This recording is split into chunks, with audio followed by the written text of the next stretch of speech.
This is a video about how to hard boil eggs. These 2 eggs have been taken out of the refrigerator, placed in about 3 cups of water in a saucepan, and left to come to room temperature before starting to boil them.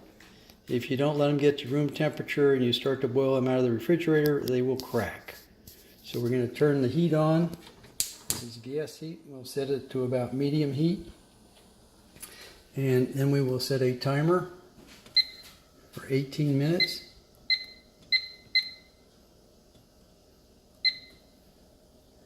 And in 18 minutes, these eggs will be done and ready to come out. Our timer's up. It's time to turn off the gas under the eggs.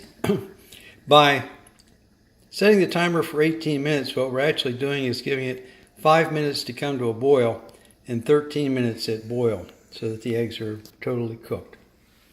What we're going to do now is take the eggs and pour out the hot water